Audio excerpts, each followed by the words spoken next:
मैंने पहले से ही आप लोगों को बताया था कि अब धीरे धीरे पंचायती राज विभाग पुराने वार्ड सदस्यों पर अपना शिकंजा कसते जा रहा है। अब आपको प्रभार नहीं मिला था अब तक, लेकिन अब सरकार ने बार बार नई नई चिट्ठियां निकालनी शुरू कर दी है। 20 मई के डेट में 20 मई को भी एक पत्र जारी किया गया है रंजीत कुमार सिंह की ओर से, जिसमें उन्होंने राज्य की 70% पंचायतों में वित्तीय लेन देन पर रोक लगा दिया है। क्यों लगाया है तो आइए मैं उसे बताता हूँ। चूँकि उन्होंने स्पष्ट निर्देश दिया है कि पुरानी समितियां नहीं कर सकती है लेन देन, पंचायती राज विभाग ने डीएम को दिया आदेश। पूरी बात अब मैं आपको डिटेल में बता रहा हूं।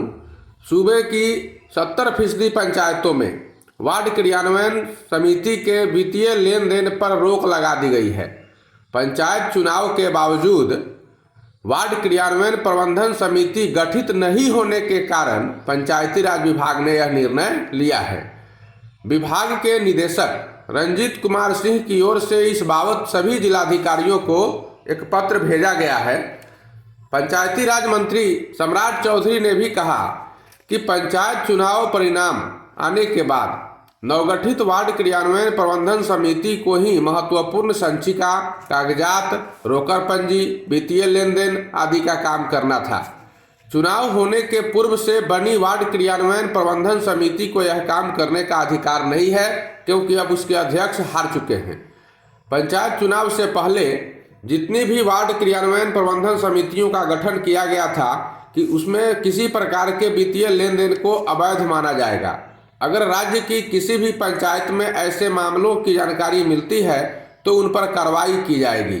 साथ साथ उन्होंने यह भी कहा कि जिला पंचायती राज पदाधिकारी एवं सभी जिलों से प्राप्त आंकड़ों के अनुसार अद्यतन नवगठित मात्र 30% वार्डों का ही लेखा जोखा एवं अन्य अभिलेखों का हस्तांतरण किया गया है। मतलब समझ लीजिए कि अभी 30% वार्डों में ही सही तरह से समितियों का गठन किया गया है और उनको प्रभार दिया जा चुका है।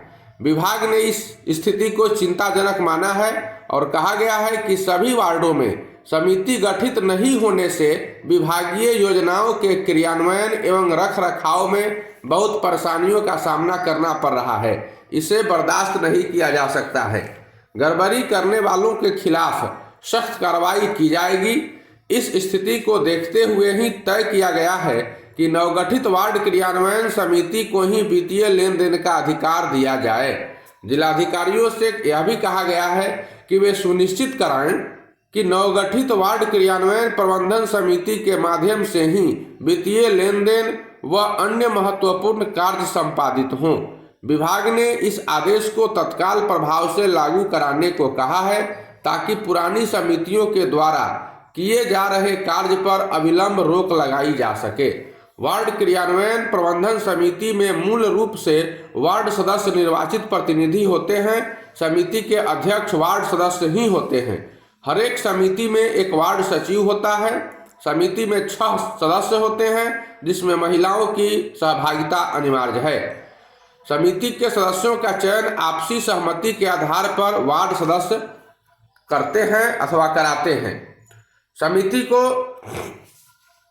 राशि जो मिलने वाली है तो इसमें नल जल और गली नली पक्कीकरण योजना के क्रियान्वयन के लिए हर वार्ड को औसतन 15 लाख रुपए पिछले बार दिए गए थे। अनुरक्षण नीति के कारण हर वार्ड समिति को नल जल योजना में रख रखाव के लिए 2000 रुपया मासिक दिया जाता है। समिति के अध्यक्ष यानी वार्ड सदस्य को सरकार की ओर से 2000 रुपया अनुरक्षण कार्य के लिए मासिक दिया जाता है। वहीं नल जल योजना में हर घर से 30-30 रुपया मासिक की वसूली लाभुकों से करनी है। अनुरक्षक होने के नाते इस राशि का आधा पैसा भी वार्ड सदस्य को ही मिलता है और मिलने का प्रावधान किया गया है। वार्ड क्रियान्वयन समिति के जिम्मे सरकार के 2 निश्चय योजना नल जल और गली नाली पक्कीकरण योजना का क्रियान्वयन करना है। साथ ही इस योजना में हुए काम के रखरखाव का जिम्मा भी इसी समिति के पास है। नल जल योजना में अनुरक्षण नीति का भी प्रावधान है। वार्ड सदस्य इसके अनुरक्षक होते हैं। उनको जिम्मेवारी होती है कि वे सुबह शाम तय समय पर पानी चलाना सुनिश्चित करें।